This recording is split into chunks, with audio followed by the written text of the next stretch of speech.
Well, so as many of you know, I've been kind of trying to wring the last bits out of the lost foam process possible to see how far the process can be taken and what it's really capable of doing. And I just recently built a new lost foam molding rig that I'll include in this video, and it includes vacuum assisted casting.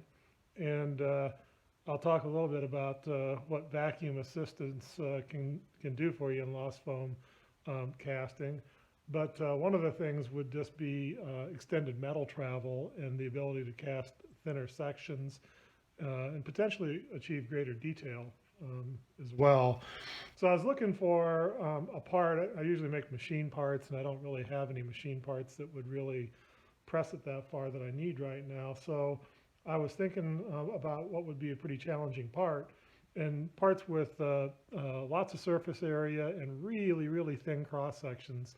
I'm talking like 60 thousandths, a 16th of an inch wall would be a great challenge for the process. So I didn't want to invest a bunch of time in making the pattern, because if I don't have a use for it, then there isn't much point in doing that. But there's an old classic mold maker's test, the saucer, cup, and spoon, which is it's a much different challenge in green sand casting and being a molder than it is in lost foam. But it's has some of its challenges of its own. But I was at work the other day and I saw these styrofoam cups, and they're about a 60 thousandths wall, and you can see the size of them compared to my hand. This one's 2.5 inches across, and this one's 3.5 inches across. And I thought, oh, between that and these styrofoam plates, they look like the old, saucer, cup, and spoon without a handle and without the spoon. So I figured, well, what the heck? I'll just add the handle and the spoon, and with very little effort, I'll have a good test that would be very, very difficult to make in this kind of part from a foam pattern from scratch. So I hot wired the handle. I hot wired a thin section or a thin slab, and I used the razor knife and just cut out the profile of the spoon, and then used my fingers to form the spoon out of the styrofoam and glued them together and screwed them up. And because the plate was so crazy thin, I mean, it's like 25 thousandths of an inch, I actually used two of them and glued them together to get just a little bit more thickness on there. And when I assembled the parts, I assembled two different sizes. One, a full-size one. This plate is 7 inches in diameter and a 3.5 inch cup. And then I actually made a smaller one too, where I just used the scissors and cut down the diameter to make the smaller version. The larger version has a slightly longer stem on the spoon, but otherwise they're pretty much identical. And here they are assembled and dipped in my dip coating rig. And you'll see that how I sprued them. I sprued them into the center of the bottom, so they spread out and feed centrally. But I also tapped them up here at the top where they touch the base of the plate.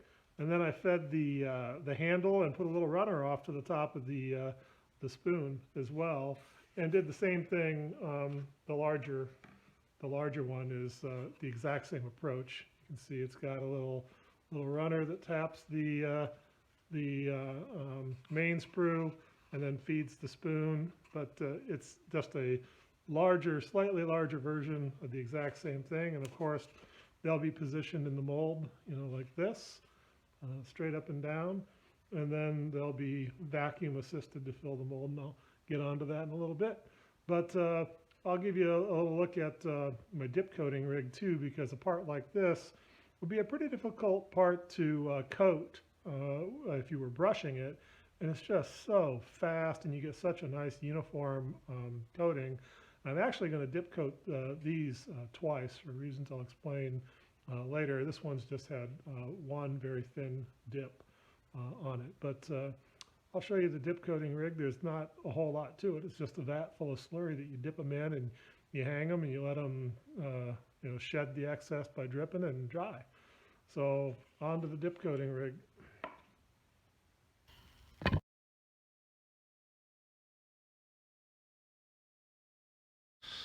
Right, so this is my dip coating rig. It's basically just a 30-gallon lock ring sealing drum with a bunch of slurry in it. And I built a couple of things to rack parts on so they can drip into the vat when after they're dipped on that. But outside of that, there's not a whole lot of excitement about the dip coating process. Here's the pattern, and as we say, you just dip it to be sure. But I use this commercial slurry, and if I've stuck this paddle in there and mixed it up anytime within the last 3 days to a week, it usually stays in suspension pretty well. But if it's sat longer than that, I stick the paddle in there and mix it up. But if I've done that, which I have in this case yesterday, it's usually good to go. So I'll just take it and dip it in there like so. Just kind of try to avoid any of the air pockets that might form in that, and then shove it down up to the top of the sprue and let it dip off or drip off. So the first thing I'll do is just let it dip in or drip in this position to get most of the excess off, and then I'll position it to make sure it runs out of everything, but I'll try to get the bulk of it off there here in the first instance. And here, may as well get the second one while I'm at it there with that. There's a part right up underneath here that I just try to make sure it doesn't get airlocked in doing that. That's all there is to it, though. I'm gonna let them hang and dry, or at least in this case right now, drip the excess off of them. While we're letting that, drip like that, you don't have to have a 30-gallon drum of commercial slurry on this. And I'll post the links at thehomefoundry.com. But you can dip coat or do the equivalent of dip coating with non-setting drywall mud, the joint compound for drywalling. The non-setting part is important because if you just thin that, you can thin it to about the same consistency as we do here and get nearly the same result. You can get a pretty good result. And like I said, you don't have to have 30 gallons because in this case, you could take and you could pour it on with a cup. Or you could, if you had a cup and maybe, a 1 quart vat, you could fill the inside of the cup up right there, and then you could use what's left of the slurry just to pour it on the outside surface and collect it in a vat or a bowl beneath it and just do that again. And you could probably do this whole job with, a quart or two of slurry. And drywall mud is very inexpensive, so it'd be a very practical way to do the same thing.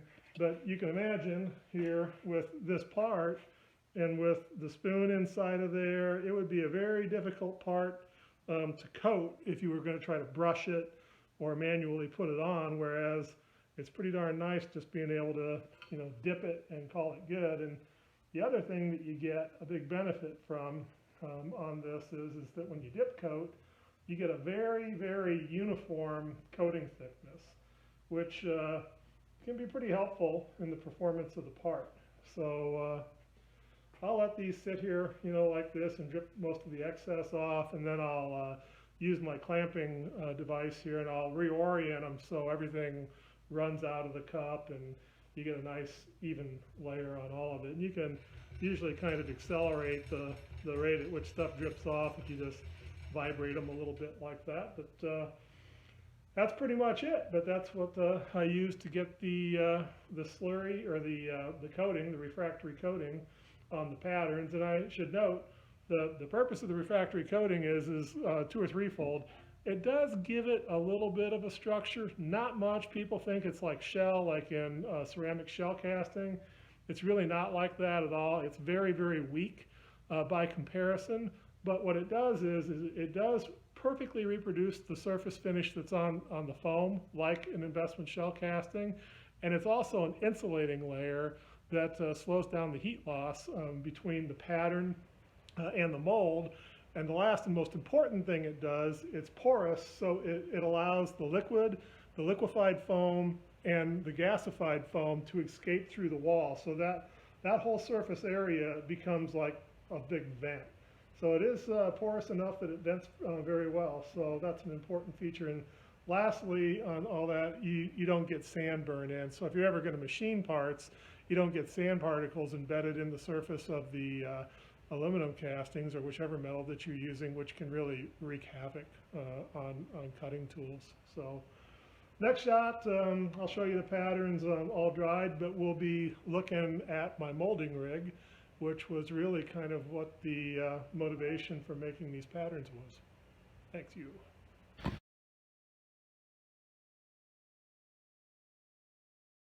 So just a quick little video on the molding rig. Here in the center I've got the vibration table. It's just a weldment. Got a little on-off valve on there. This is a seal that seals on the bottom of the flask. And then this tube right here is where you pull the vacuum on the flask at the vacuum to the bottom of the flask. And that's a yellow thing there is a G25 turbine vibrator. So that shakes the whole thing.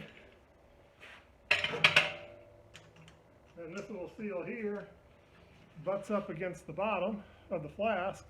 And if you look down in there, there's a screen, stainless steel screen stretched over a perforated plate. And then it's got a seal around the edge of it that I sewed on there. And that's the plenum in the bottom, and that's what pulls vacuum on the bottom of it. And then you put the sand in it and the part in it, and you lay a plastic bag over the sprue and put the pouring cup in place, and then fill the rest of it up with sand, and that's how you isolate the flask for vacuum. And then, to make cleanup a little easier, I made this from another bucket, but basically I cut the bottom out of a bucket, made a perforated plate here, and you put that in there and use the lock ring on the floor and clamp it on there, and you just shovel the sand in, and it classifies or sifts the sand so it's ready for the next use. Or if you wanted a flask extender, you could just use it like that, like it is there, and you'd have a deep, 10-gallon flask that you could do a deep part in. So that's the smaller of my two molding rigs. I got a bigger version of it. If you check out the thread on homefoundry.org, there's one that's a 30-gallon version of this little smaller one there. But that's it. That's the molding rig. Take care. All right, we're ready to mold up the saucer, cup, and spoon experiment in my new molding rig. So I thought I'd just take you through that. And first step here is just to get a little sand in the bottom of the flask here. Doesn't need much. Just enough to keep it off the bottom. And then since these are pretty fragile, I'm going to load all of the sand by hand as opposed to dumping it in with the bucket. So I'm just going to scoop it in a quarter at a time, or a quart at a time here. So here we go. Nothing too fancy about it. Kind of backfill behind it to the side of it until it's freestanding.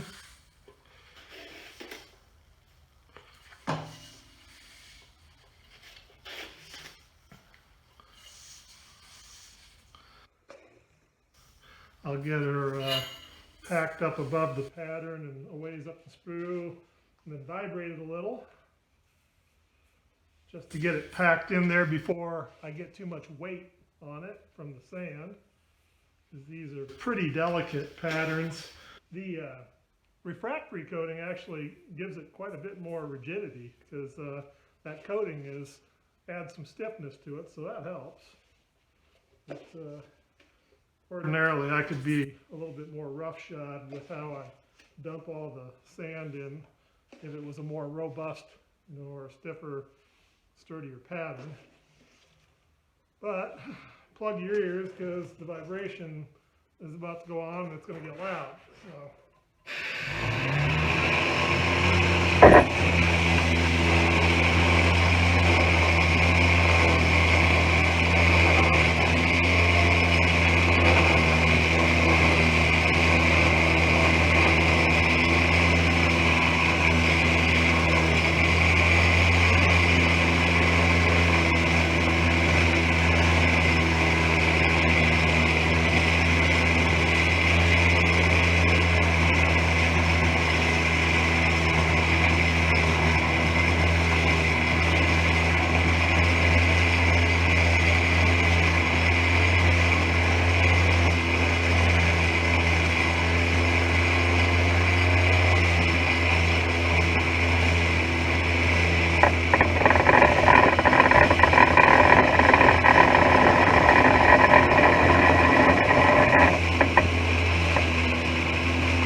probably good enough for now. And then, because this is a vacuum pour, we need a seal or a membrane.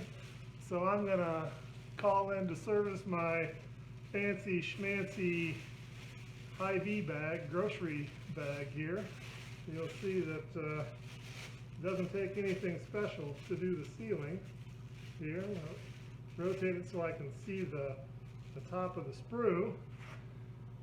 And then position, this is my offset pouring basin. It's made out of moldable ceramic fiber and they're reusable, but it's an ice pouring cup, and they're well insulated, and you see it's got a round hole that interfaces with that round sprue, and I'm just going to set that right on top of the sprue and maybe push it on just ever so slightly onto the sprue.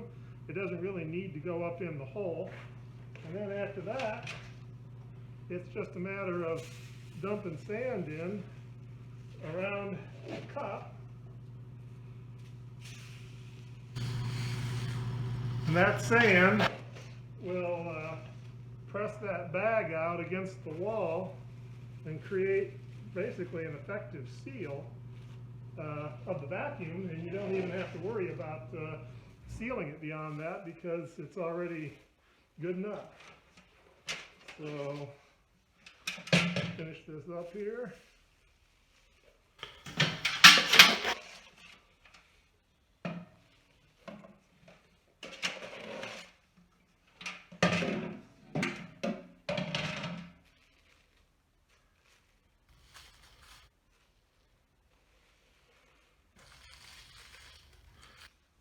Like so.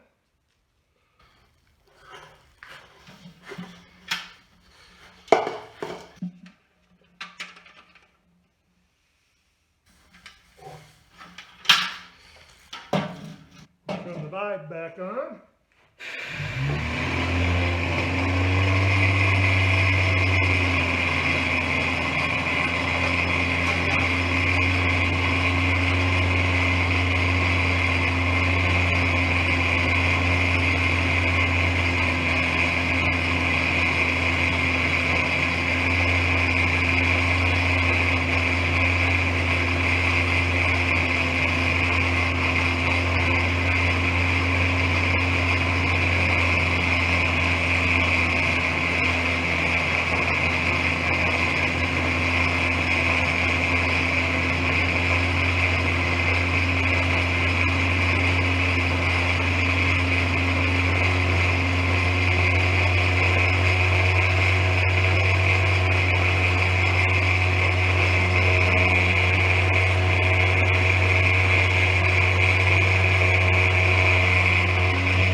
And I'll probably let it vibrate for another couple of minutes or so, but that's it. I mean, that's all there is to packing the mold. So the next step up is to hook up the vacuum source to it and pour it when the metal's ready. So we'll pick back up there.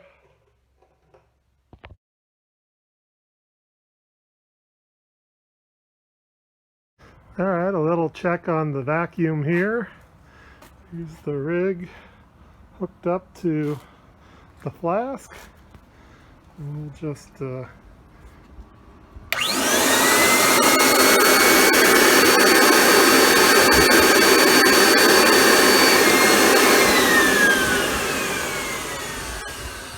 about 7 inches of mercury. That's how I have it set for.